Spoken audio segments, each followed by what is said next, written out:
welcome back to Sage and Stone Homestead. My name is Heather. We are gonna get some more weather coming this weekend.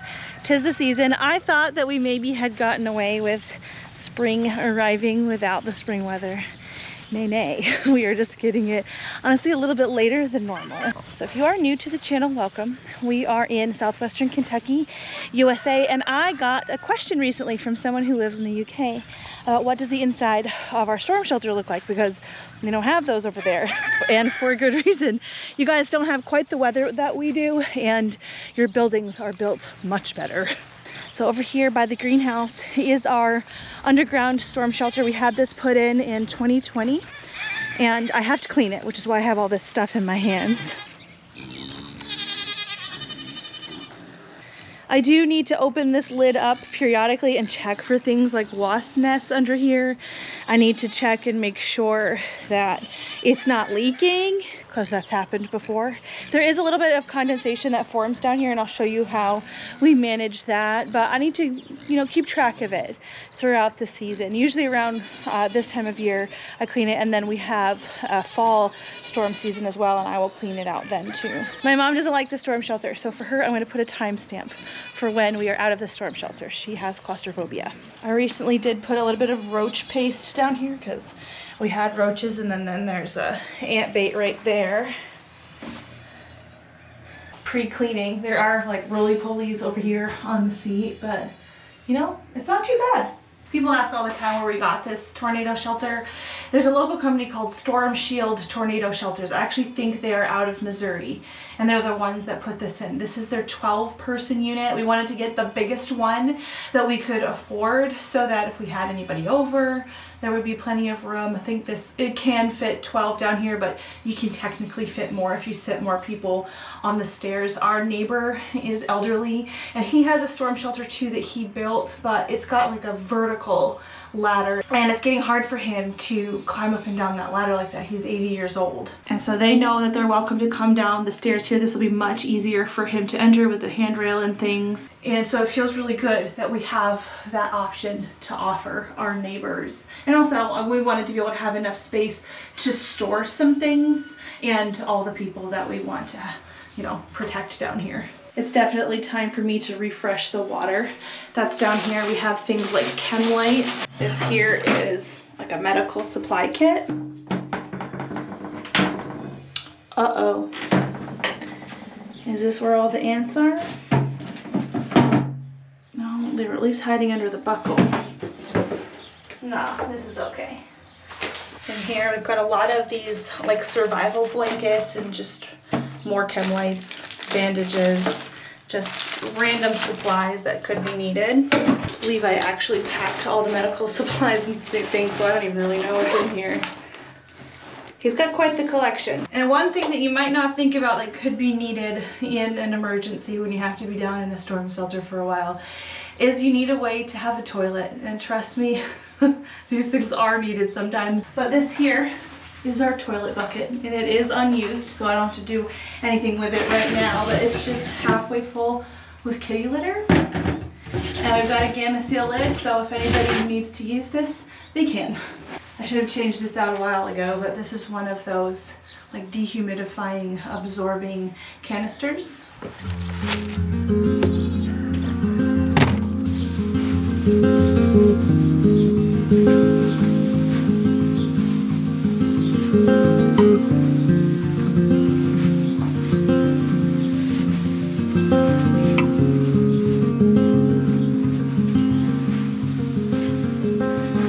That looks a lot better, a lot more welcoming. Levi's got a flashlight sitting up here too, which we usually also have a go bag of different things as well when we come down here. But when we shut the door, it does have these 3 latches here, and this one is like a heavy duty latch. We really enjoy having this here. We live in a double wide, and it can take some wind, but only so much, and some of the storms that have come through this way in the last several years have been strong enough to tear up mobile homes, and so we really like this. We really like being underground. When we build our house sometime in the future, we are going to put an above ground shelter in, and when we lived in Kansas, we had an above ground shelter. It was actually really awesome. The entire downstairs bathroom was a storm shelter and had this amazing amazing heavy door on it with a triple latch. So that's what we plan to put in when we build over here, because eventually we will get older too, and these don't last forever. Hey, happy Saturday. I've got an upset Gale girl here on the stand. I know we just finished our kidding season for spring, and I know that we barely just started the garden for spring, but this time of year is the time of year that we have to think about not only starting seeds for fall time, I'll be doing that in May, but we will also be breeding our fall kidding does in May as well. Now this is the first year that we will have done anything like I'm about to do today. So I am by no means an expert on what I'm about to do. I am about to put a cedar inside of Gale here, and Helicity and Margie, in order to bring them into season, out of season. What I breed here on my farm are mini La Manchas, and in my experience the mini La Manchas are not polyestrous, so they don't cycle naturally year-round like a Nigerian dwarf would. And so normally these goats are cycling from about September through around the end of January or early February. So what we're gonna do is put a hormone insert inside of her, leave it in there for a couple weeks, and then we'll be able to remove that, and that will start her cycling out of her season. This is something I haven't wanted to mess with before because messing around with hormones scares me a little bit, but a couple of my mentors have kind of talked me off a cliff and showed me how easy it is, and this is going to be a great way for us to have winter milk. Here I have the supplies I'm going to be working with today. I have the actual cedars, and we'll open this up and look at them in just a second. This is the applicator. I've got some gloves and some lube. I also do have some sanitizing wipes. Just going to clean her back end. I could only find the cedars in a 20 pack. And it's funny, they almost look like a little IUD. If you know what those are, you can concur with me that that's what that looks like. And you can see it has this little tail on it. And the applicator has this channel. I'm going to place the tail up in the channel and pinch these wings here. Like so. So load it in. Now a tip that I saw for inserting these into the goat was that if you point this channel down, like we insert it this way, the tail itself is going to curl downwards, and that's just more comfortable for the goat. It's basically ergonomic. So again, this is the first time I've ever done this. So I'm not an expert, but I do know lube is probably going to make things a little bit more comfortable.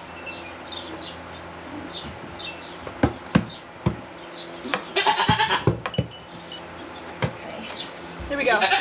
Now, much like how they tuck their butt when they are successfully bred, from what I understand, this is a good sign that you've got things inserted properly.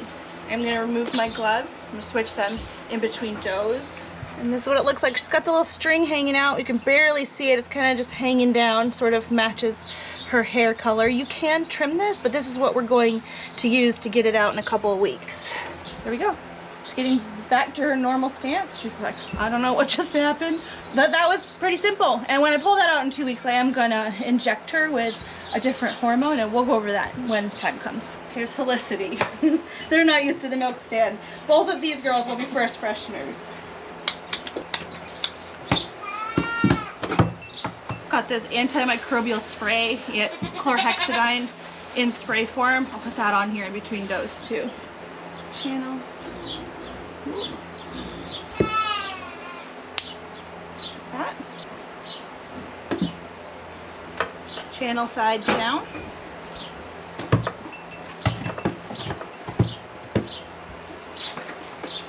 It's really easy. Yeah, yes, she won't go anywhere. She loves the food. Go on, baby. Thank you. I needed some assistance catching Marge. Margie here is polyestrous, but the reason that I'm going to cedar her today is she's going to actually be AI bred in a couple of weeks. My friend Corey is learning how to do AI, and we have a local friend that has a couple of wonderful bucks on ice. So I've picked one of them. We're gonna put that buck over Marge via AI.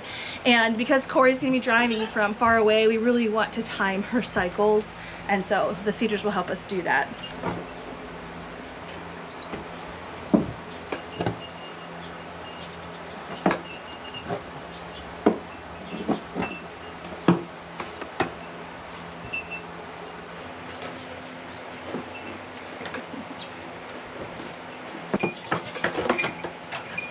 like I said, these only come in a 20 pack and they do expire. This one actually expires August of next year. So I might be able to get 3 more out of here in theory. I have heard of people putting this package in the freezer and getting them to last a little bit longer. Obviously that doesn't follow the package directions, but I feel like there's really no harm in trying that. If it doesn't work, it doesn't work. It's not like it does anything harmful. Little Miss Fable had some cow plop consistency poop, which is not normal. There can be a number of reasons that goats have soft stools, but the best way to know what exactly is going on is to do a fecal. I've been doing home fecals on my goats for a few years now, and it actually is pretty simple, and it's not really expensive, especially when you have a larger herd and you're going to be doing several fecals a year. The peace of mind is worth it, and over time these supplies do pay for themselves. I have a whole video on step-by-step how to run an at-home fecal. I'll make sure I link that below, as well as the supplies that I'm using. Now, as I'm looking at things, the only thing that I'm really noticed are these little tiny Coccidia oocysts. Coccidia is a protozoum type parasite that is very common in wet areas. It's very common for baby goats to encounter Coccidia. Adult goats actually become immune to Coccidia, so it's not something that we have to really worry about with the adults. The only reason that an adult goat would be overburdened with Coccidia is if they're dealing with some kind of other parasite that is hampering their immune system. Here's my weight tape. We're gonna check and see how much she weighs, approximately.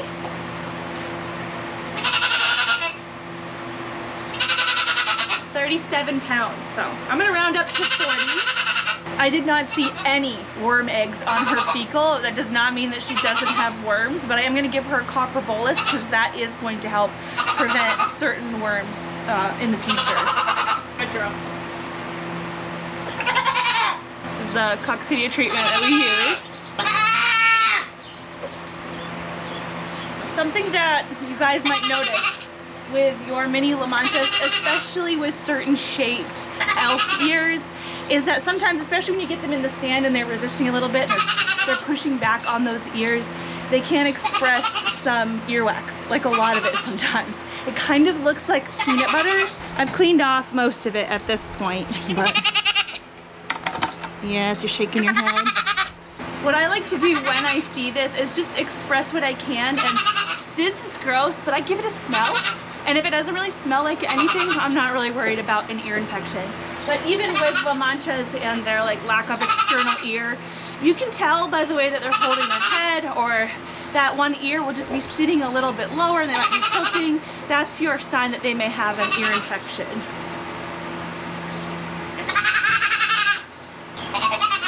This is gross, but see, it kind of looks like peanut butter. Smells like literally nothing, so I'm not worried about her. It's not like their ears really take any kind of maintenance. That just is something that you might notice in a situation like this where they're putting pressure on their ears. She's doing good though, especially if I'm sitting with a bucket. She's such a lap goat. And you're gonna be all right, even if you don't know it.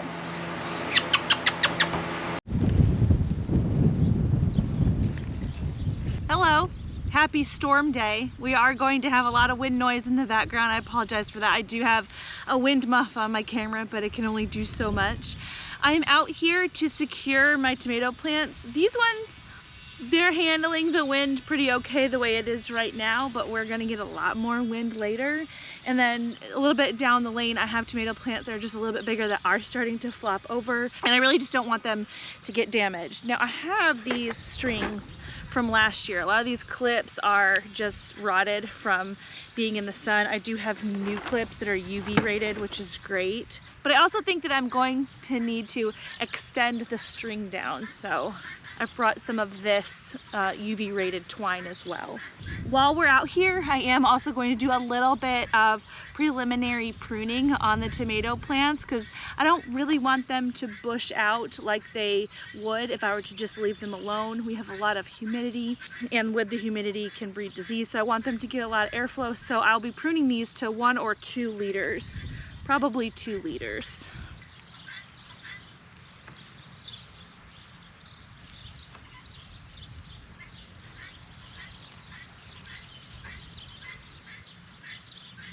Ooh. the sun keeps threatening to come out and then it goes behind a cloud. Really, on severe weather days, we would like the sun to stay away. When the sun comes out, it just helps increase instability and it makes the storms later potentially stronger. Brand new fresh tomato clip, and what I can do is actually sandwich this twine right in the hinge here, and when I snap this closed, it holds it. Now, to give it a little bit extra support, I do like to just tie a knot, but that's kind of nice to know that these will clip, so if you ever wanted to move it, you really could very easily. Hi, Mooch. See him back there? He said, "Why did you close me in here?" Have you guys noticed in the garden tour that little baby goat in the background with Mooch? I did get a new goat on Saturday, and we'll be talking about him in a little bit. I'm just sitting here looking at it, wondering if I'd rather clip this a little bit lower and wrap the tomato plant around this twine just for a little bit more security. I'll show you what I mean. I'm a little bit worried that as this plant shakes around that the stem of the plant could get damaged on this plastic. So what I think I'd like to do is actually clip it down here underneath these leaves, like so, and then wrap the plant kind of loosely around the twine itself. So it's more of the twine holding it versus that tomato clip.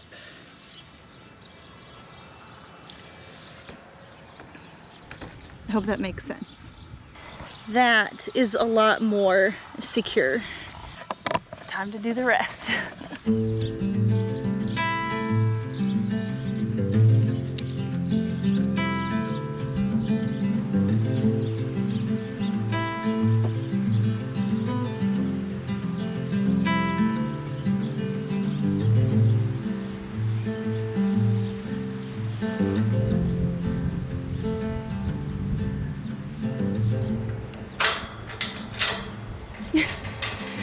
I just saw a black lump in the grass. Don't scare me, dude.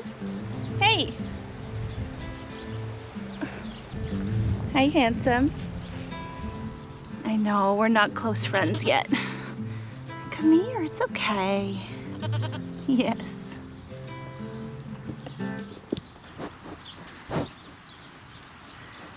Mooch would like you to know that he is still here. He's gonna go live at GWP Homestead at some point, but he's still here for now. I stuck him in here with our new boy because Mooch is a very gentle boy. And this little guy's name is the Warden. Warden is just a tad bit skittish. He is a bottle baby. He doesn't really act like it, which, you know what, with bucks is actually okay. Mooch is a very chill bottle baby buck. He doesn't have a lot of that like super in your face bucky personality. I would never ever ever sit on the ground like this with Feral. Not anymore, because Feral is a very like just gung-ho, very forward, very in your face, in your lap, probably would want to breed you during the breeding season type of buck. That can be a problem. So I'm not offended that he's not super in my face. He does come from the same farm as Feral and Tori, and we're so excited to have him. I realize as I keep back Feral's daughters, I'm running out of bucks to use them with. I have Ruckus and I do have Bear, but Bear is from my Elpis line, who I have a lot of genetics of too, and so he is gonna help balance things out, and he's checking us out. Hi. He's an F2 mini La Mancha, just like Feral is. Can we move for just a minute? Can we move and see the little boy? Go on. Are you handsome, Warden? Yeah, you gonna lay down the law? I think one of the reasons that he's a little bit weary of me is at his farm, my friend Dee's husband was the one that fed the bottles.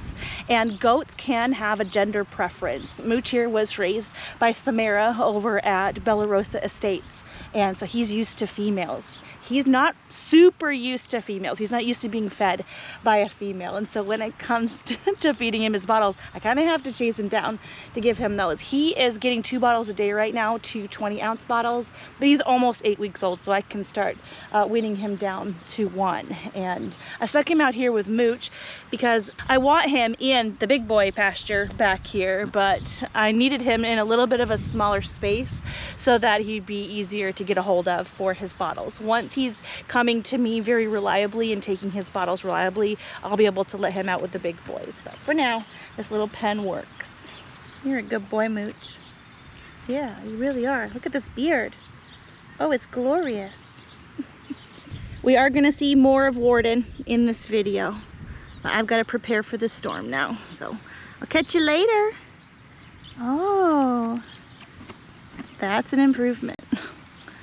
I actually touched him there. Well, we've got 1 severe weather day down. Today our risks are a little bit lower, but it doesn't tend to matter. 2% risk is still a risk, and I'm going to be watching the weather in a little bit. It's starting to roll in now. Coming out a little bit early to give the Warden his bottle. Wait till y'all see how he acts with this bottle. It's ridiculous. Look what I got. Come here, Warden. Come in.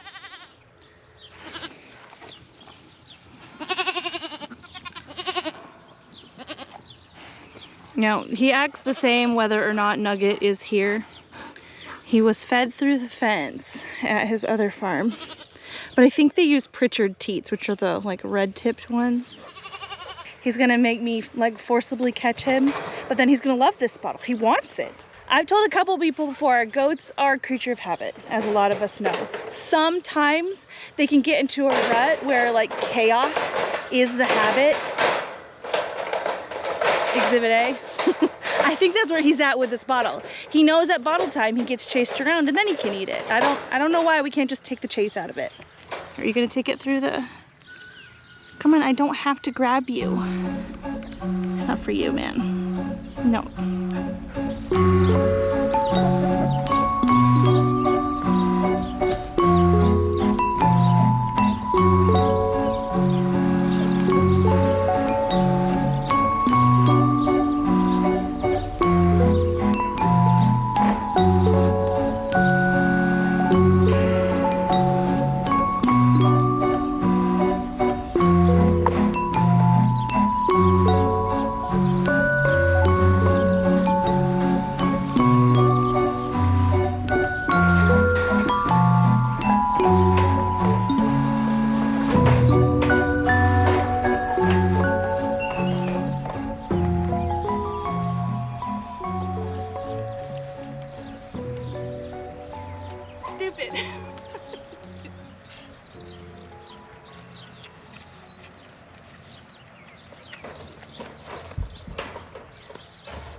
I can scratch him a little before he walks away. That's been our routine. Was that yummy? Yeah, was that yummy? There's nothing left. Do you guys see what I see down here? I'll point the bottle at it. There are volunteer Dutch fork pie pumpkins out here. That's what that is. Right here. There's a whole bunch of them right here. See that? And there may even be more than that. For some reason, the goats will not eat those leaves. They'll eat the pumpkins, but they'll leave the plants alone, which is convenient. What I'll probably do is leave these guys in here for a little bit. When he's finally sane with taking his bottles, I'll let them out with the big herd, and I may even close this up and let those pumpkins grow. Nugget, are you eating hay with Mooch? Oh my gosh. You are a dog, not a goat. I'll be back in the morning with another one, handsome.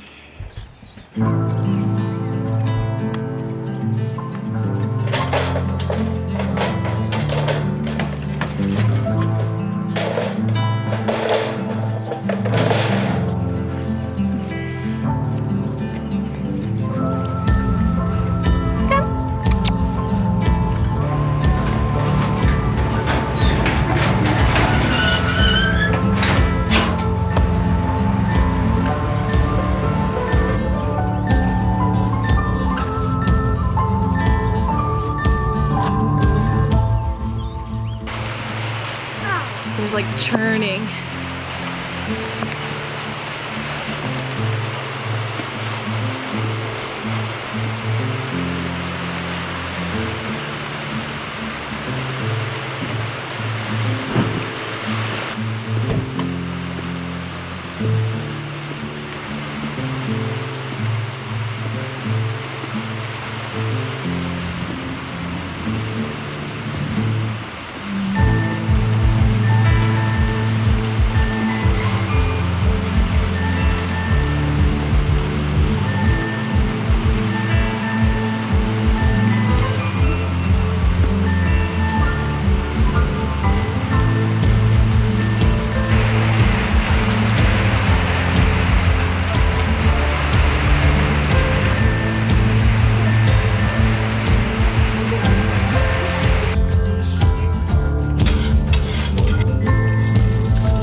Good morning.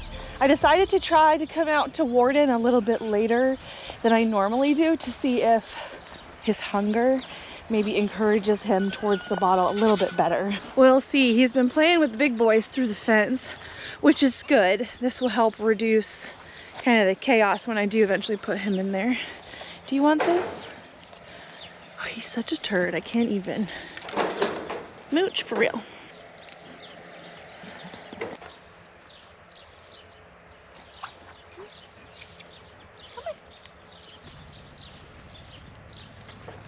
Like bracing for it. Dude, look. Oh, so close. Just take it.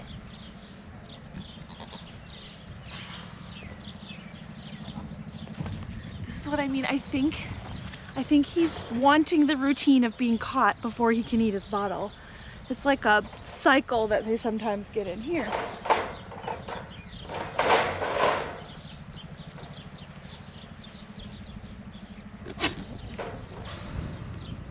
We don't have to do it.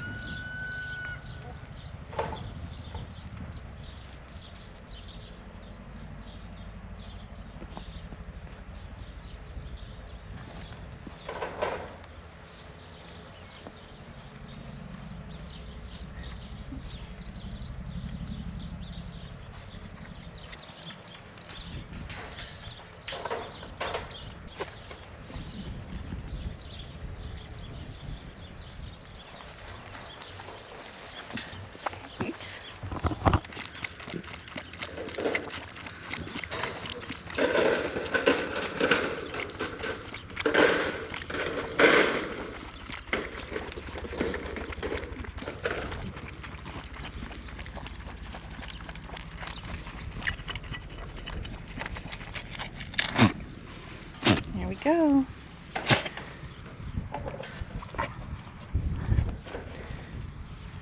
Now back to the shenanigans.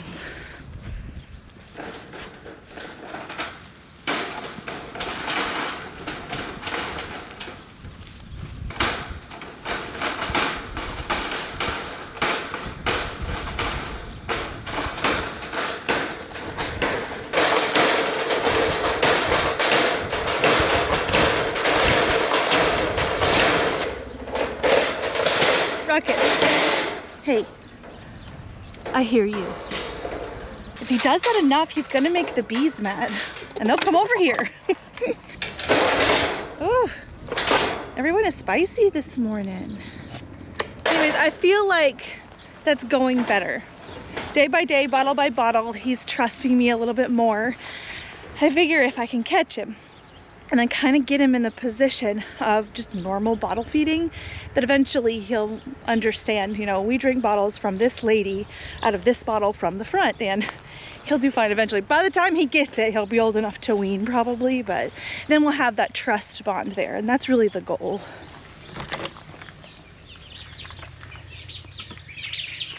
You guys in need of your cleaning? Everyone is growing so fast. getting their adult feathers in. It's definitely time to refresh this little brooder. These chicks are almost at the point right now where they are fully feathered out. You can tell that I took the heat lamp out of their brooder. I am going to acclimate them to the outdoors by first shutting off the light inside our climate control shed, and then once they have a little bit more feathers and a little bit more acclimated to this room temperature out here, they will be more than fine to go outside this time of year. I actually just ordered an electric net that I am going to put out in our big chicken run with our big chickens, and the chicks are going to be inside that net while the older hens and things are going to be on the outside of that net, and eventually we'll be able to acclimate them in with the rest of the flock.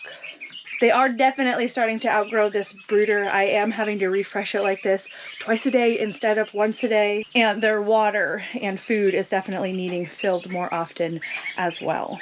But everybody is growing so well, especially the ducks. Like, they constantly amaze me with how fast they're growing, and I'm not sure if you can see like the little baby feathers just flying around in the air. This duck kind of has a little bit of those feathers coming off around her head, but the ducks are starting to feather out. The chickens are very nearly fully feathered out. Look at how pretty she is.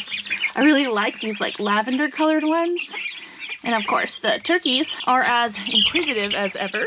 I don't think they like the camera. Yeah, I know I couldn't end this vlog without giving you a bird update. Everyone is doing well. Still, so far, just that one loss that we had, you know, about 10 days or so ago, and everybody else looks really good. That's that for the homestead update this week. I know a lot of you told me in my garden tour that you really miss seeing the kitchen videos. I haven't been in the kitchen a whole lot besides to make meals, so I thought I'd throw in making breakfast today for you guys. But I think this Tuesday I'm going to have a full kitchen video. I can't quite decide if I'm going to make pumpkin scones on video so that is easily accessible for everyone, or showing you how to make stirred curd cheddar. Well, I'll find out Tuesday, I guess. I'll see you guys again soon.